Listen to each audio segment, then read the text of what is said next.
धर्मों से बंधी हमारी आस्था, आस्था से बंधे हमारे कर्म, हमारी संस्कृति, हमारी पहचान। आज हम आपको इस वीडियो में माता संतोषी की कथा के बारे में बताने जा रहे हैं। ऐसा माना जाता है कि जो कोई स्त्री माता संतोषी की उपासना करती है और उनकी कथा नहीं सुनती तो उसका व्रत अधूरा माना जाता है। तो आइए जानते हैं व्रत की और माँ संतोषी की कहानी। संतोषी माता व्रत की पौराणिक कथा के अनुसार एक बूढ़ी औरत होती है। उसका एक ही पुत्र था। बुढ़िया के पुत्र विवाह के बाद बहू से घर के सारे काम करवाती थी, परंतु उसे ठीक से खाना नहीं देती थी। ये सब लड़का देखता था पर माँ से कुछ कह नहीं सकता था।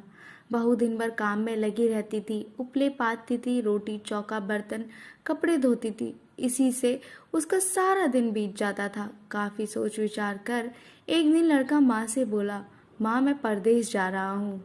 माँ को बेटे की बात पसंद आ गई, उसे जाने की आज्ञा दे दी। इसके बाद वह अपनी पत्नी के पास जाकर बोला, मैं परदेश जा रहा हूँ, अपनी कुछ निशानी दे दो। बहू बोली, मेरे पास तो निशानी देने योग्य कुछ भी नहीं।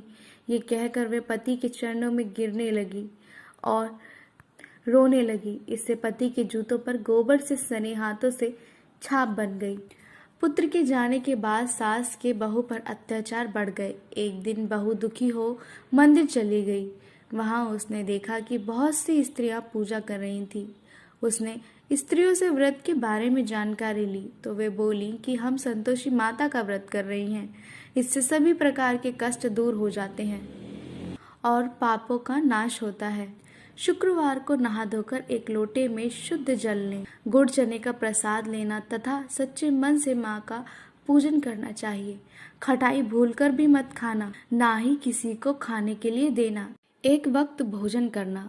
व्रत विधान सुन अब वह प्रति शुक्रवार शाम में व्रत करने लगी। माता की कृपा से कुछ दिनों के बाद पति का पत्र आया। कुछ दिनों बाद पैसे भी आ गए।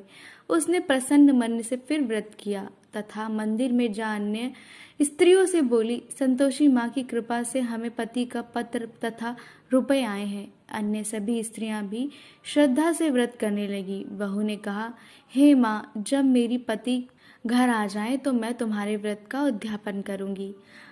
अब एक रात संतोषी माँ ने उसके पति को स्वप्न दिया और कहा कि तुम अपने घर क्यों नहीं जाते हो। तो वह कहने लगा, सेठ का सारा सामान अभी बिका नहीं है, रुपए भी अभी नहीं आए हैं। उसने सेठ को स्वप्न की सारी बात कथा कह दी और घर जाने की इजाजत मांगी, पर सेठ ने इनकार कर दिया। माँ की कृपा से कई व्यापारी आए, सोना चांदी तथा अन्य सामान खरीद कर ले गए। कर्जदार भी रुपए लौटा गए। अब तो साहूकार ने उसे घर जाने की इजाजत भी दे दी। घर आकर पुत्र ने अपनी माँ व पत्नी को बहुत सारे रुपए दिए। पत्नी ने कहा कि मुझे संतोषी माता के व्रत का उद्यापन करना है। उसने सभी को न्योता दिया, उद्यापन की सारी तैयारियां की। पड़ोसी की एक स्त्री उसे सुखी देख ईर्ष्या करने लगी थी। उसने अपने बच्चों को सिखा दिया कि तुम भोजन के समय खटाई जरूर मांगना। उद्यापन के समय खाना खाते खाते बच्चे खटाई के लिए मचल उठे तो बहू ने पैसे देकर उन्हें बहलाया। बच्चे दुकान से उन पैसों की इमली खटाई खरीद कर खाने लगे तो बहू पर माता ने कोप किया। राजा के दूत उसके पति को पकड़ ले जाने लगे तो किसी ने बताया कि उद्यापन में बच्चों ने पैसों की इमली खटाई खा ली थी। तुम व्रत का उद्यापन दोबारा से करो। बहू ने व्रत के उद्यापन का दोबारा से संकल्प लिया।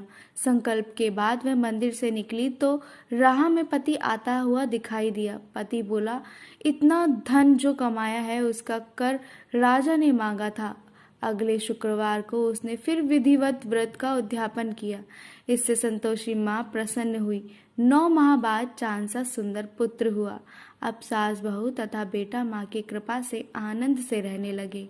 यदि आप भी माता संतोषी के भक्त हैं तो हर बार व्रत रखते समय माता की कथा सुनना जरूरी है। कहा जाता है, कथा सुनने से भक्ति में बढ़ोतरी होती है। भक्ति भाव से माँ प्रसन्न होती हैं और अपने भक्त पर अपनी कृपा सदा बनाए रखती हैं। कैसी लगी आपको हमारी ये कहानी? हमें कमेंट बॉक्स में लिख के ज़रूर बताएं। धर्मों से बंधी हमारी आस्था, आस्था से बंधे हमारे कर्म, हमारी संस्कृति, हमारी पहचान। सब्सक्राइब करिए किस्मत रहस्य।